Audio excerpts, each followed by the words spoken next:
네, 오늘은 열왕기하 강해입니다. 다시 일어나는 비결, 다시 일어나는 비결이라는 제목으로 하나님 말씀 증거하겠습니다. 부제는 히스기야 왕의 일대기예요. 그래서 오늘 열왕기하 19장의 마지막 부분인데 전체적인 좀 히스기야의 삶을 좀 얘기하고자 합니다. 영상을 하나 좀 볼게요. 인터넷에 이제 위험천만의 영상을 봤는데 컨테이너 화물차가 뒤집어질 뻔한 내용이에요. 기가 막히게 중심을 잡는데 1분짜리 영상을 한번 보세요.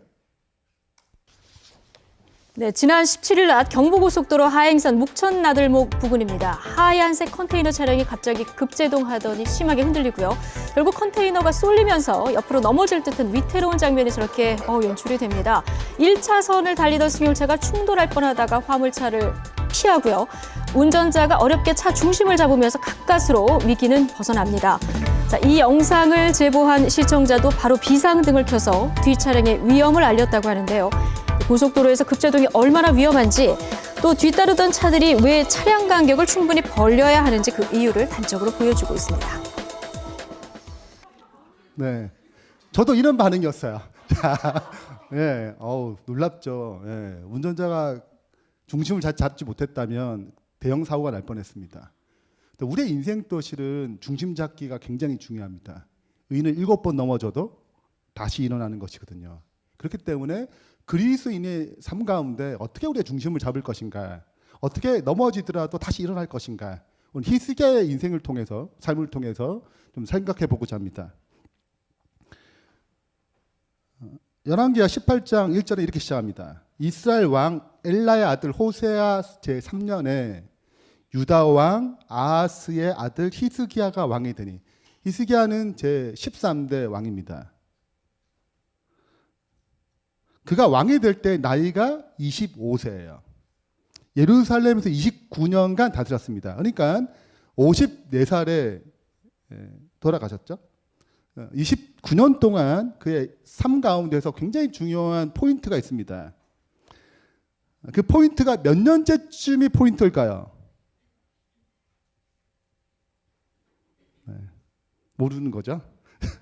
14년입니다. 14년. 14년 전과 후가 굉장히 다릅니다. 14년은 히스기야가 죽을 해예요.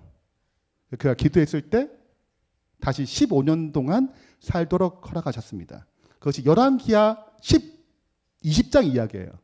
그러니까 열왕기하 20장은 실은 더 앞부분이 나와야 되는데 실은 뒷부분, 제일 마지막 뒷부분에 배정되어 있습니다. 그것은 바벨론과 이어지기 위해서 저자가 의도적으로 20장의 순서를 제일 뒤로 뺐어요. 자, 근데 14년은 또 어떤 해냐면 아수르와의 첫 번째 전쟁하는 날이에요. 그래서 이 14년은 두 번의 큰 어려움이 겪게 됩니다. 그래서 일단 앞부분은 열왕기하 18장 1절부터 12절 동안에 14년 동안에 있었던 히스기야의 선한 통치를 얘기합니다. 그 다음에 뒷부분은 18장 13절부터 19장 전체가 아수르와 1차, 2차 전쟁을 다룹니다. 전쟁을 두 번 해요. 1차, 2차 전쟁. 그리고 20장은 14년에 일어났던 히스기야 왕의 질병을 어떻게 고쳤는가. 그리고 해가 이제 10도로 이제 뒤로 가고 바벨론 사신들이 찾아오죠. 이런 내용을 좀 다룹니다. 자, 오늘 우리의 본문은 이제 아수르의 전쟁이기 때문에 거기에 좀 초점을 맞출게요. 3절입니다. 히스기야가 그 조상 다윗의 모든 행위와 같이 여호와께서 보시기에 정직하게 행하여 그가 여러 산당들을 제거하며 주상을 깨뜨리며 아세라 목상을 찍으니, 그 전에 선한 왕들은 주상을 깨뜨리고 아세라 목상을 처리했습니다. 그럼 산당은 각 지방에 있는 성전 같은 곳이에요. 거기가 하나님 섬기기도 하지만 동시에 뭐도 섬기냐면 우상 숭배를 하는 곳입니다. 혼합한 곳이에요. 그렇기 때문에 히스기야가 한 굉장히 특별한, 다른 왕들과 다른 특별한 일이 산당을 제거하는 일입니다. 그리고 5절에 보면 히스기야가 이스라엘 하나님 여호와를 의지하였는데 그의 전후 유다 여러 왕 중에 그러한 자가 없었으니, 엄청난 평가죠. 그는 어떻게 구체적으로 했는지 6절에 나옵니다. 곧 그가 여호와께 연합하여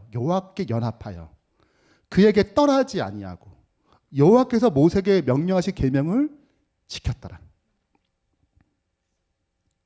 7절 여호와께서 그와 함께 하시니 그가 어디로 가든지 형통하였더라. 저가 아수르 왕을 배반하고 섬기지 아니하였고 아버지 아하스 왕은 그럼 이제 아수르가 미국 같은 강대국이에요. 그리고 이스라엘은 실은 우리나라보다 못한 군사력이 훨씬 못한 나라입니다. 근데 이미 뭐가 멸망했냐면 북방 이스라엘 멸망했어요. 히스기야 시대 때 멸망했습니다. 아수르에서 점령당했습니다. 그리고 아버지는 이걸 살기 위해서 아수르에게 이제 조공을 바치고 아수르의 제단을 그대로 예루살렘 성에 뒀어요. 그래서 이제 섬겼단 말이에요. 근데 히스기야는 아버지의 길을 따르지 아니하고 개혁의 길을 따릅니다. 그리고 어느 정도 되자 아수르와의 단절을 합니다. 그건 하나님 인도하심이었어요. 그리고 나라도 부강해집니다. 이 남방 유다 옆에가 블레셋인데 거기를 또 점령해가지고 견고한 망대를 세워요. 진짜 형통함을 얻었습니다. 많은 부를 얻었어요. 자, 근데 우리가 기억할 게 하나님의 형통함이 하나님의 말씀을 순종한 대가로 오진 않습니다. 네, 그렇죠? 우리는 오해하면 안 돼요. 내가 이렇게 열심히 순종하니까 뭐가 잘 돼야지. 하나님께 축복을 주셔야지. 기브 앤 테이크가 절대 아니죠. 하나님 우리에게 원래 주시고 하고 싶은 마음이 가득하십니다. 그건 그분의 마음이에요. 우리가 뭔가를 했기 때문에 주시는 것이 아니고 그분의 자비하심, 그분의 무하적 사랑의 본질입니다. 그러나 그것을 줄 때 우리 애들한테도 어릴 때부터 핸드폰 사줄 수 있지만 또 안 줄 수 있잖아요. 어릴 때부터 너 요리 좀 해가지고 학대 비슷하게 할 수도 있겠지만 그 클 때 하잖아요. 요리할 수 있도록 어떤 그 칼을 다룰 만한 나이가 있잖아요. 그 일에 할 수 있는 만한 나이가 있잖아요. 그 그릇이 있잖아요. 거기에 맞게 주는 것처럼 하나님께서도 계명을 순종하고 그 뜻을 순종하게 되면 거기에 맞게 축복을 허락하십니다. 그것은 그 축복을 흘릴 수 있는 때가 되기 때문에요. 그래서 하나님께 그렇게 허락하시거든요. 그래서 히스기야는 많은 복을 누렸습니다. 자, 근데 항상 형통함이 계속 형통함으로 이루어지지 않아요. 때로는 사단의 역사가 임합니다. 욥도 하나님 말씀 잘 순종했지만 사단이 개입함으로 어려움을 겪었듯이 우리가 이 땅에 사는 한 하나님의 말씀 순종하더라도 고난과 역경이 찾아오는 것입니다. 죄와 사단이 존재하는 한 이 세상엔 고난과 어려움이 계속 닥쳐와요. 히스기야 14년에 아수르 왕 사레립이 올라와서 유다 모든 견고한 성들을 쳐서 점령했습니다. 위기가 찾아왔죠. 자, 남방 유다를 침공했습니다. 1차 침공입니다. 자, 위기에 빠졌어요. 우리의 삶 가운데도 실은 위기가 찾아옵니다. 뜻하지 않게 찾아와요. 갑자기 사고가 당하기도 합니다. 저도 갑자기 심장이 아파서 숨이 안 쉬어져서 병원에 갔죠. 이게 심각한 병인지 몰랐습니다. 때로는 검사했는데 뭐 대장암이에요. 뭐 무슨 종양이 악성 종양이 이렇게 나올 때도 있습니다. 사랑하는 자녀가 죽을 때도 있어요. 직장을 구하고 싶어 여기저기 넣었는데 다 불합격이래. 이번 고3 부모님도 계시죠. 대학을 입학을 넣었는데 떨어질 수 있어요. 불합격 통지를 받는 것입니다. 결혼 생활이 위태할 수도 있고 회사에서 해고되는 명단을 올릴 수 있어요. 우리 삶 가운데 뜻하지 않은 일들이 찾아오는 것입니다.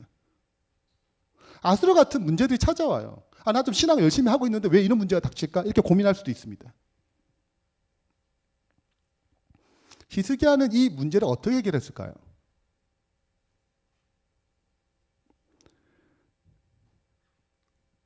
14절에 이렇게 기록합니다. 유다 왕 히스기야가 라기스로 사람을 보내어 아수르 왕에 이르되 내가 범죄하였나이니. 무슨 범죄했어요? 배반했다는 거죠. 아수르를.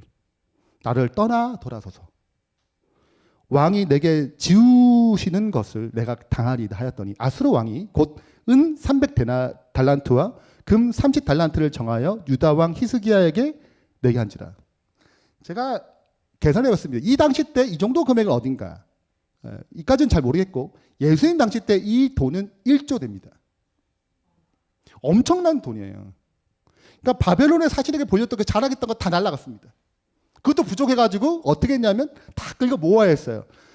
히스기야가 이에 여호와의 성전, 왕궁의 곳간에 있는 은을 다 내어줬고, 또 그때 유다 왕 히스기야가 여호와의 성전의 금의 문의 금과 자기의 모든 기둥에 입힌 금을 벗겨서 모두 아수르 왕에게 주었더라.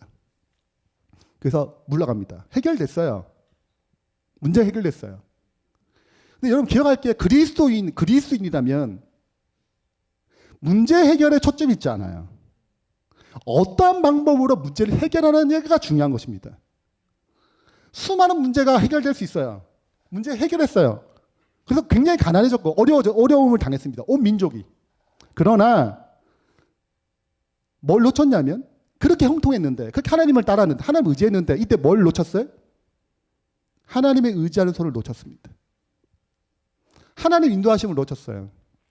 여러분 우리가 기억해야 될 것은 문제를 해결할 수 있어요.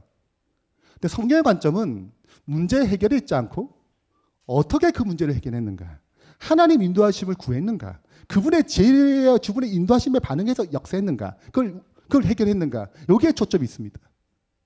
근데 우리는 종종 이것을 놓치는 거예요. 히스기야도 그렇게 하나님 의지했던 왕인데 그는 놓쳤습니다.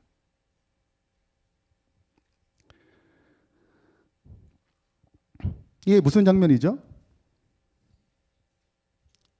여리고성이 무너지는 장면입니다. 이때 여리고성이 난공불락의 성이기 때문에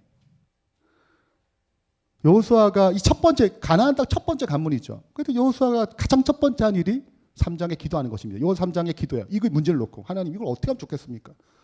우리가 이 성을 이기기 너무 벅차다. 그때 군대 장관으로 오셔가지고 방법을 알려주죠. 그것이 굉장히 심플한 방법입니다. 근데 하기 어려운 방법이에요. 하루에 한 바퀴씩 7바퀴 돌면 무너지리라. 여호수아 믿고 이것을 해결했습니다. 무너졌어요. 놀라운 경험을 했습니다. 엄청난 성공을 했죠. 그 다음 성이 아이성이에요. 그 묻잖아요. 장군이 와가지고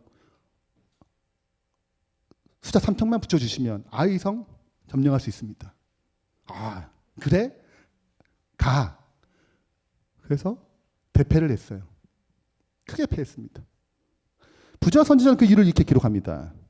하나님께서 그를 위하여 이루신 대승리는 이스라엘 백성이 뭘 가져왔어요? 다시 히스기야를 생각해 보세요. 히스기야가 뭐 했다고요? 크게 형통했어요. 뭐가 찾아왔다고요? 그러면 자만이 찾아오는 것입니다. 여러분, 비워진 잔은 움직이기 쉬워요. 가득 찬 잔은 움직이기 어렵습니다. 똑같아요. 우리가 교만하게 되면, 우리가 뭔가 성공하게 되면 우리가 쉽게 찾아오는 것이 마음의 교만함이에요.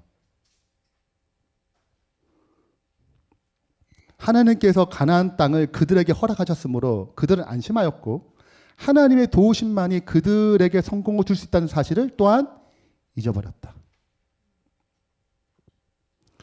그래서 아이성을 점령하는데 방법이 다르죠. 여리고성과 전혀 다른 지략의 방법으로 성공합니다.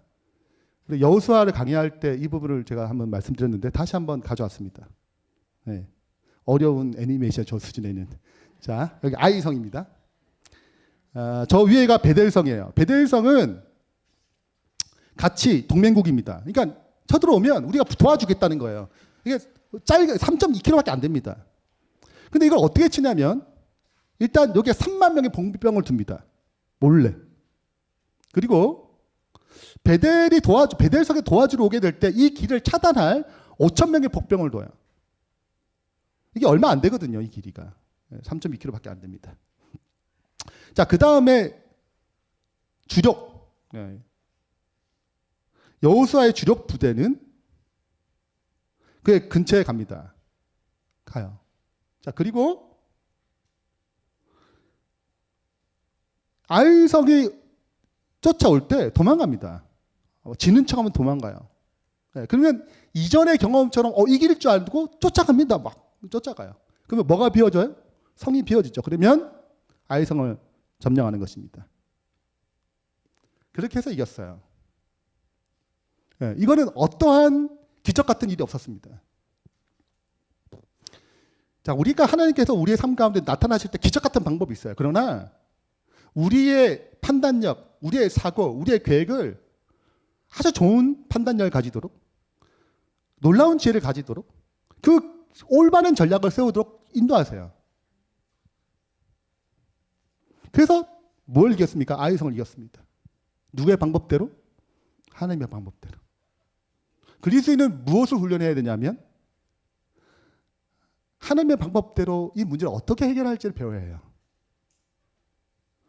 그래야 히스기야와 같은 실패를 반복하지 않게 되는 것입니다.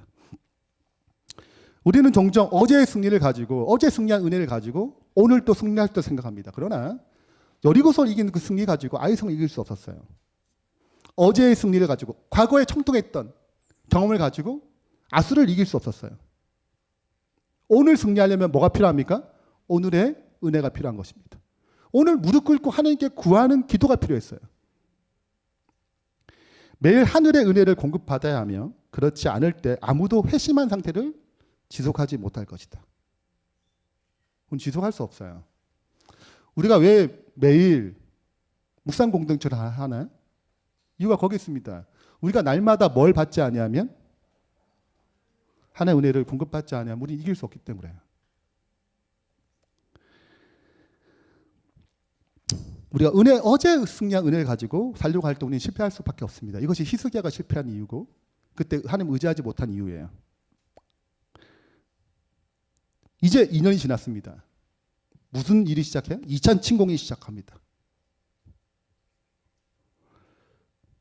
아수르 왕이 다르단과 랍사리스와 랍사게로, 다 장군님들의 이름이에요. 장군들 명입니다. 하여 대군을 거느리고 라기스로부터 예루살렘으로 가서 히스기야 왕을 치게 하며 그들이 예루살렘에 올라갑니다. 자, 이제는 히스기야가 어떻게 이걸 대했는가, 어떤 태도로 이걸 접근했는가, 이게 중요하겠죠. 어떻게 반응했는가, 완전히 달라집니다. 이 달라진 반응이 역대하에 등장합니다. 역대하 32장에 보면 이렇게 기록되어 있습니다. 그의 방백들과 용사들과 더불어 의논하고, 이게 쳐들어온다 들어오니까 모든 물의 근원을 막았어요. 왜요? 이렇게 에워싸게 되면 마실 물이 제일 중요하잖아요. 마실 물을 메워. 그러면은 어려워지잖아요. 포위하는 게 어려워지는 것입니다.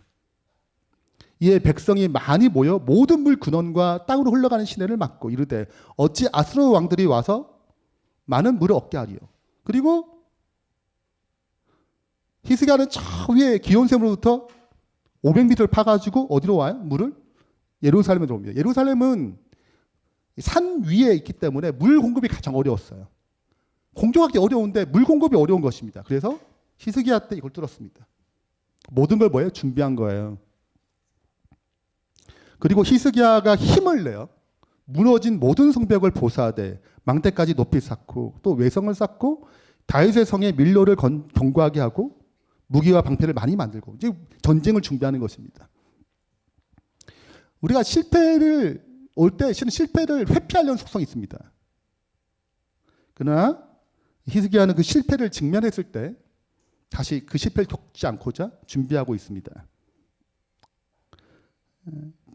6절에 군대 지휘관들을 세워 백성을 거느리게 하고 성문 광장에서 자기 앞에 무리를 모으고 말로 위로하여 이르되 너희는 마음을 강하게 하며 담대하고 아수르 왕과 그를 따르는 온 무리로 말미암아 두려워하지 말라. 놀라지 말라.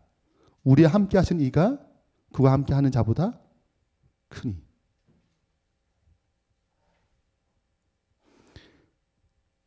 그와 함께 하는 자는 육신의 팔이요 우리와 함께 하는 이는 우리 하나님 여호와시라. 반드시 우리를 도우시고 우리를 대신하여 싸우리라 하며 백성이 유다 왕 히스기야 말로 말미암아 안심하니라. 뭐가 바뀌었어요? 신앙의 태도가 바뀌었어요. 똑같은 상황인데 접근이 달라진 것입니다. 하나님 의지했어요. 두려워 말라고, 놀라지 말라고. 그들보다, 그들의 힘보다 더 크신 하나님이 우리에게 있다라고 백성을 위로하고 안심시켰습니다. 우리 종종 착각해요. 뭔가 행사를 하게 되면은 예를 들자면 아, 우리 제자 훈련 너무 잘 돼 있어. 속으로 너무 좋아. 네. 누구도 그렇게 준비했어요?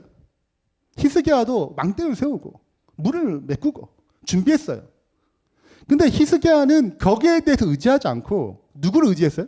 더 크신 하나님. 우리가 준비를 열심히 해야 돼요. 그러나 이 영광은, 이 궁극적인 승패는 누구에게 달려 있어요? 하나님께 달려 있음을 확신했습니다. 우리 잘 준비해야 돼요. 오늘 행바시를 하거든요. 잘 준비해야 되죠. 우리 5월 29일 날 뭘 하죠? 예, 진단. 우리 전교인을 못 만나잖아요. 우린 매번 1목장, 2목장, 3목장 이게 얼굴을 바꿔봐도 전체를 모인 적이 한 번도 없습니다. 그래서 5월 29일 날 우리가 전교인을 대상으로 명랑 운동회를 해요. 7시부터 9시까지. 푸짐한 선물이 준비되어 있죠, 김영희 장로님. 네, 그런 걸로. 자, 네. 우리가 이렇게 많은 걸 준비했습니다. 게임도 잘 준비했어요. 자, 근데 그렇게 준비했을 때 너무 잘 됐단 말이에요. 너무 좋다. 그렇게 끝날 수도 있다고요. 정말 너무 사회자가 너무 잘, 게임도 너무 재밌었고 다섯 수가 그게 맞아. 그러나 거기서 끝날 때가 있단 말이죠. 그게 잘해서 우리 교회 제자 훈련 참 좋아. 우리 교회 속으로 너무 잘 돼. 이렇게 끝날 수 있단 말이죠. 여기에 뭐가 있지 않아요? 성공의 핵심이 있지 않다는 것입니다. 근데 우리가 종종 이렇게 속을 때가 있어요. 시스템 때문에 중요합니다. 이것 때문에 뭐 하는 줄 알고? 이 교회가 잘 된 줄 알고. 그게 꼭 필요하죠. 그러나 이 모든 것에 이루시는 분은 누구세요? 하나님 믿지 않아야 됩니다. 이게 히스기야의 고백이었어요. 드디어 예루살렘에 에워쌌습니다. 아수르가 왔어요. 그래서 말로 선포하죠. 그것도 유대말을 굉장히 잘하는 사람 뽑아가지고 겁을 줍니다. 히스기야가 너희를 설득하여 이르기를 여호와께서 너희를 건지시리라 하여도 히스기야에게 뭐 하지 말라? 듣지 마. 다 속았다 이거예요. 민족의 신들 중에 어느 한 신이 그 땅을 아수르의 왕에서 손에서 건진 자가 있느냐? 없다 이거예요. 북방도 망했어요. 너희도 똑같아. 그러니까 뭐 하는 게 제일 좋아요? 포기하고 생명 살리는 게 중요하지. 우리가 좋은 땅 많다니까 그 너희를 이주시켰어요. 북방 이스라엘 땅을 이주시켰습니다. 북쪽으로 보내고 북방에 있는 아수르 사람을 사마리아에 거주하게 만들었어요. 그래서 민족이 혼합됐습니다. 너희도 그렇게 해주겠다는 거예요. 우리 좋은 땅이 많고 열매도 많고 이렇게 목숨을 걸 만한 그 일이 안 된다. 굉장히 매혹적인 얘기죠. 백성의 마음이 흔들리는 것입니다. 히스기야가 베옷을 입고 장로들 모으고 제사장도 함께 기도합니다. 이 문제를 도와달라고. 이때가 누굴 증명할 때예요? 네. 다른 신들은 가짜가 아니냐. 진짜 우리가 진짜 하나님 믿는데 이때 아니 언제 증명하겠느냐. 단순히 우리 하나님 기도 응답해 주세요 이런 게 아니고 뭘 얘기하는 거예요? 하나님을 증명해 달라고 얘기하는 것입니다. 우리의 기도도 단지 뭐에 끝날 수 있어요? 응답에만 끝날 수 있어요. 그러나 뭘 구하는 것입니까? 이 응답을 통해서 역사하실 누구? 하나님. 그분을 증명할 수 있는 간증이 필요한 것이죠. 그때 이사야가 그에게 옵니다. 6절에 이사야가 그들에게 이르되 너희는 너희 주에게 이렇게 말하라. 여호와의 말씀이 너는 아수르의 왕의 신복들에게 들은 바 나를 모욕하는 말 때문에 두려워하지 말라. 내가 한 영을 너희 그 속에 두고 그의 소문을 듣고 그의 본국으로 돌아가게 하고 또 그의 본국에서 그에게 칼에 죽게 하리라 하셨느니라 하더라. 이어서 얘기합니다. 여호와께서 아수르 왕을 가리켜 이르시기를 그가 그 성에 이르지 못하며 이리로 화살을 쏘지 못하며 방패를 성에 향하여 세우지 못하며 치려고 토성을 쌓지 못하고 오던 길로 돌아가고 그 성을 이르지 못하리라 하셨으니 이는 여호와의 말씀이라. 내가 나와 나의 종 다윗을 위하여 이 성을 보호하여 구원하리라 하셨나이다 하였더라.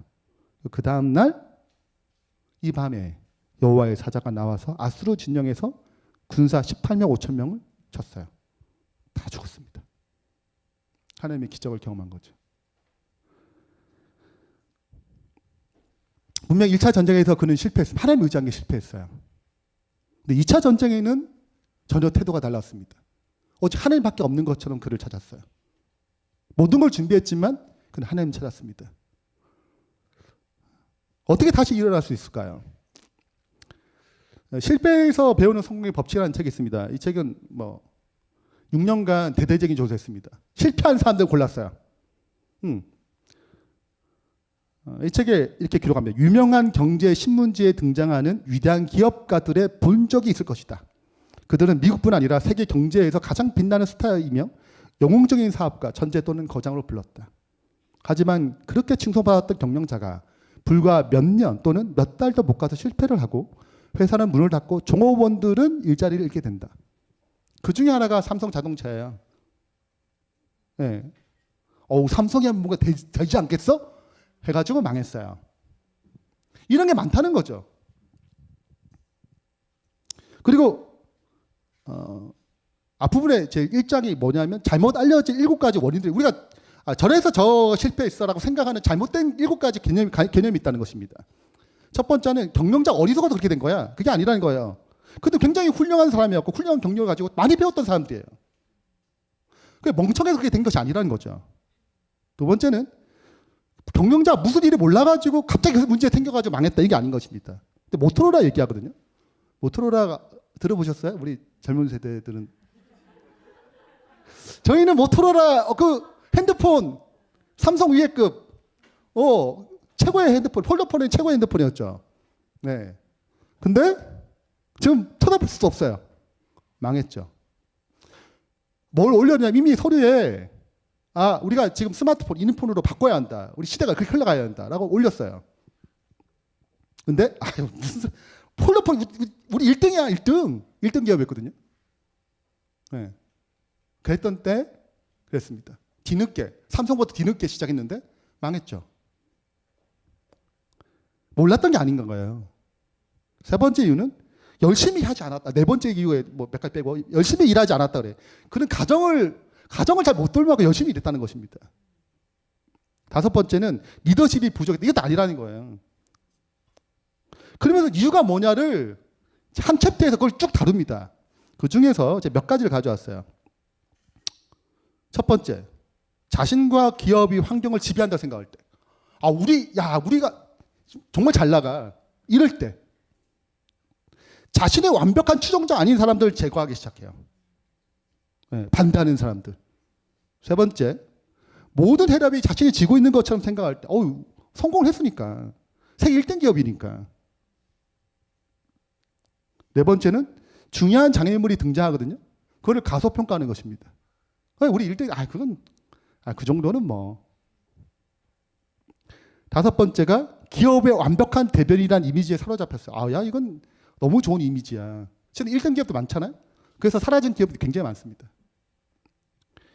과거의 성공에 집착할 때, 여러분 이게 다 보세요. 이거를 성경은 딱 한 절로 딱 얘기합니다.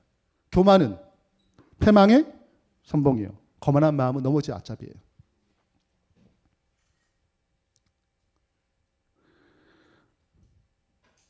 이 장면을 아시죠? 네, 세상 성경 처음으로 수상스키를 다시 두 분이 등장합니다. 예수님, 이어서 배우겠다고, 수상스키 좀 배우겠다고 등장한 베드로예요. 풍랑을 칠 때 예수님께서 걸어오셨어요. 베드로가 저도 걷고 싶다고, 좀 걸어도 되냐고, 걸으라고 그러셨죠. 네. 형 생각해 보세요. 다들 있는데 내가 걸어. 뭘 증명한 거예요? 내가 주님 얼마나 신뢰하는지 증명한 거잖아요. 무슨 마음이 생겨요? 우리 다 그래요. 그래서 뒤를 쳐다봤습니다. 예수님을 시야를 놓치자 그는 물에 빠졌습니다. 이게 우리의 실패의 원인이에요. 자기 중심적인 생각이, 자기 중심적인 사고가 결국 하나님을 바라보지 못하게 만들었습니다. 물에 빠졌어요. 도와달라고 구할 때 예수님이 다시 그를 건져줍니다.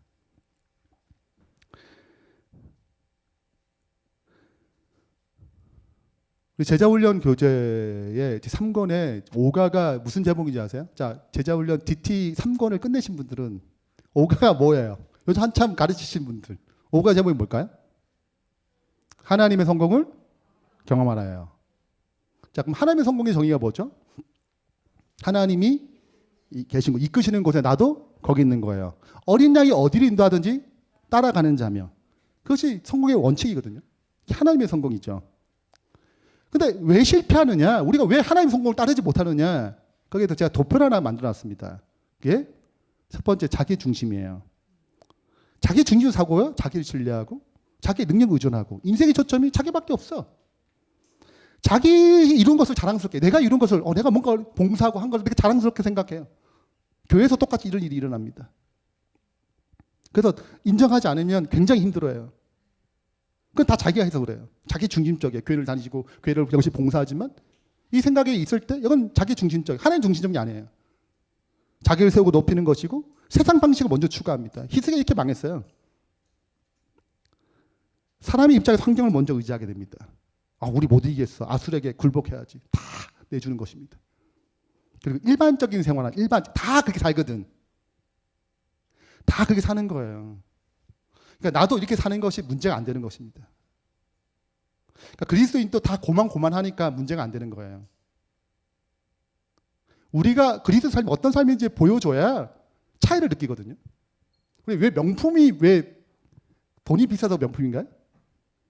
뭐가 있는 거예요? 차이가 있는 거죠. 신앙도 똑같습니다. 우리가 이런 교회를 세운 것은 우리가 하나님께서 역사하신 것을 보여주기 위함입니다. 네. 하나님 중심적인 것은 그분을 신뢰하는 거예요. 그분의 능력과 채워지를 의지하는 것입니다.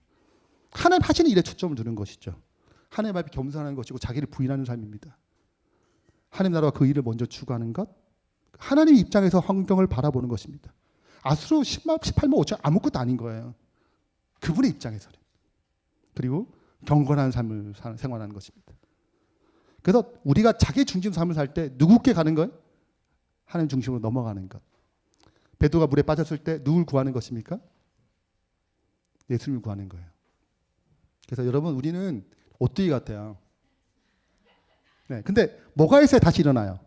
어떻게 다시 일어나죠? 중심의 무게 중심이 아래에 있기 때문에요. 넘어져도 다시 일어나는 것입니다. 다시 일어나려면 자기 중심이란 무게 중심에 누구 옮겨가야 돼요? 하나님의 중심으로 옮겨가야 되는 것입니다. 이때 누가 필요한 것입니까? 예수님의 도움이 필요한 거죠. 제가 늘 좋아하는 저자 맥스 루케이트 저자의 부활의 주를과 함께 살라는 책이 있습니다. 이거는 예수님의 십자가 죽으심과 부활을 다룬 이야기예요. 여러분 다 아시다시피 모든 걸 예수님께 걸었습니다. 예수님 죽을 줄 몰랐어요. 절망과 그들에게는 아수르 같은 위협이었어요.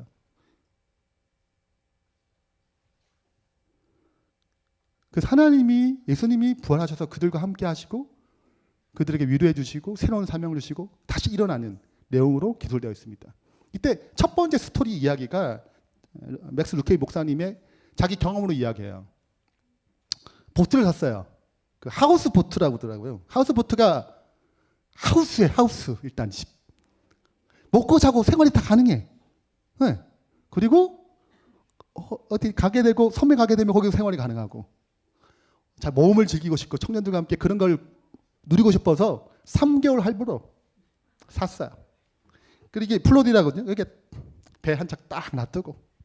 네. 벌써 기대감이 커지잖아요. 네, 태풍이 온다네요. 허리케인이 엄청나대요. 뭔가 날아가고 난리 난데 아직 할부도 갚지 못했는데 지금 난리 난 거예요.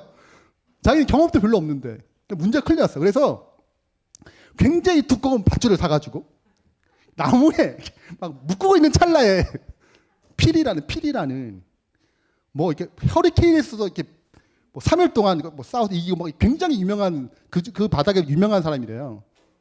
그래서 우연히 만나게 된 것입니다. 허리케인 온다는데 어떻게 하면 좋겠냐고 할부도 못 갚았다고 막 얘기하면서 조언을 구해요. 뭐라고 얘기할까요? 네? 그래, 그렇죠. 이렇게 얘기합니다. 저도 처음 알았어요.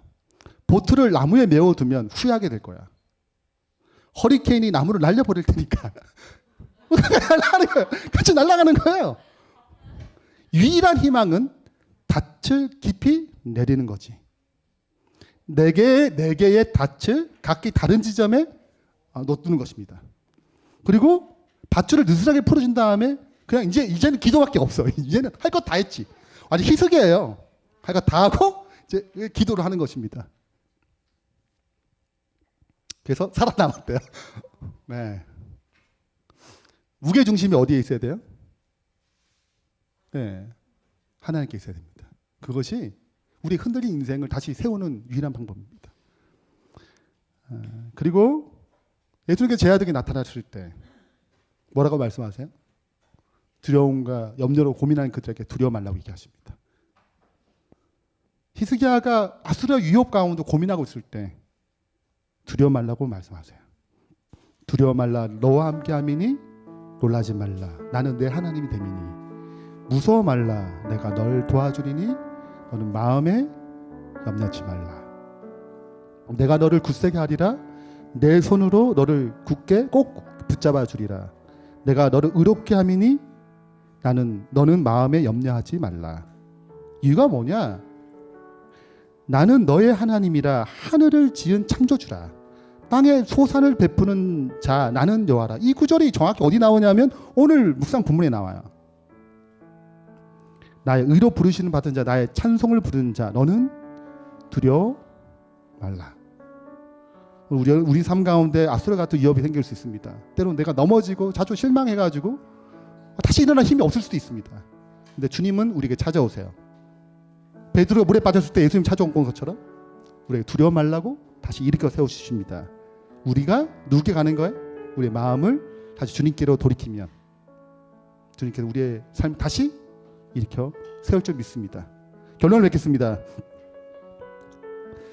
실패한 이유가 분명해요. 하나님의 중심에서 어디로 가게 되면 자기의 중심을 이동하면 언제든지 넘어집니다. 내가 넘어졌다? 분명합니다. 자기 중심으로 이동한 거예요. 다시 이런 방법은 심플하죠. 그러나 먼저 직면해야 됩니다. 왜 실패했는지. 그 실패 이유를 알아야 돼요. 적어도 첫 번째는 세상 모든 사람들이 아는 교훈입니다. 우리 실패할 때 오답 정리 꼭 해야 돼. 왜요? 다시 실패하지 않으려고. 그러나 그리스도인들은 반드시 두 번째 일을 해야 돼. 자기 중심에서 누구 중심으로? 하나님 중심으로 이동하기 위해서 도우심을 구해야 합니다. 그래서 매일 말씀과 기도로 중심을 누구께 옮겨야 돼요? 하나님께 인도해야 됩니다. 그것도 문제가 닥칠 때 하나님께 물어야 돼요. 그러므로 우리의 인생이 넘어질지라도 다시 일어나는 저의 신실한 백성 되기를 바라면서 말씀 마치겠습니다.